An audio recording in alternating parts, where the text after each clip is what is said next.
Hi friends, welcome to my channel. వింటే భారతం వినాలి, తింటే గారెలే తినాలి అన్నది నానుడి. ఈ లిస్టులో చేపల పులుసు చేరాలనే డిమాండ్ కూడా ఉంది. అవును మరి, సరిగ్గా మసాలాలు దట్టించి చేసి తిరిగిన వ్యక్తి ఉండాలే కానీ ప్లేట్లు కూడా నాకేస్తారంటే అతిశయోక్తి కాదు. కానీ చేపల కూర ఏమాత్రం తేడా కొట్టినా ఆస్వాదించలేదు. అందుకే ఫిష్ వండాలంటే వెనకడుగు వేస్తారు చాలామంది. ఇలాంటి వారి కోసమే ఈ రెసిపీ. చేపలను ఫ్రెష్గా కడుక్కొని పెట్టుకోవాలి. 2 స్పూన్ల నూనె, 4 స్పూన్ల కారం, 1 టేబుల్ స్పూన్ అల్లం వెల్లుల్లి పేస్ట్, తర్వాత కొద్దిగా పసుపు వేసుకోవాలి. వాటితో పాటు మసాలా, పచ్చిధాన్యాల పిండి, జీలకర్ర పిండి, అనంతరం కూరకు సరిపడా ఉప్పు వేయాలి. ఇవన్నీ చేప ముక్కలకు బాగా పట్టేలా కలుపుకోవాలి. అన్ని ముక్కలకు కారం మసాలాలు అంటుకుంటేనే బాగా టేస్టీగా ఉంటుంది. కొద్దిగా కొత్తిమీర, పుదీనా కూడా వేసి బాగా కలుపుకొని పెట్టుకోవాలి. స్పీడ్గా కాకుండా కొద్దిగా నెమ్మదిగా కలిపి పక్కన పెట్టుకోవాలి. ఒక బాణలిలో నూనె పోయాలి 2 స్పూన్లు.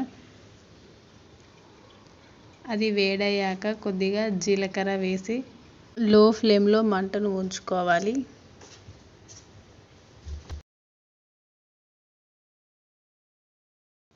అవి వేగాక కొన్ని పచ్చిమిర్చి, కొన్ని ఆనియన్స్ వేసి కొద్దిగా ఫ్రై అయ్యేలాగా ఉంచి తర్వాత కొత్తిమీర, పుదీనా వేయాలి.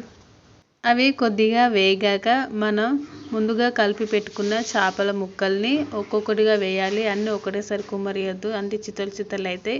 నెమ్మదిగా ఒక్కొక్కటి వేస్తూ మూత పెట్టాలి. ఒక 5 మినిట్స్ తర్వాత గంటతోటి కాకుండా ఇట్లా పైకి కిందికి ఎగిరేసే విధంగా చేయాలి.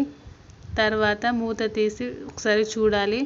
తర్వాత మనం ముందుగా కలిపి పెట్టుకున్న టమాటా గుజ్జును వేయడం వల్ల చాలా టేస్టీగా ఉంటుంది చేపల పులుసు. దానితో పాటు కొద్దిగా చింతపండు రసాన్ని కూడా, చింతపులుసు పోసిన తర్వాత ముక్కల్ని అడుగు భాగానికి చేరేలా వాటిని కొద్దిగా కదపండి.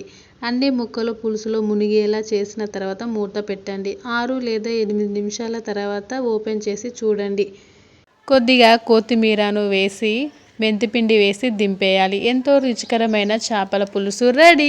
Thanks for watching this video. Please subscribe my channel.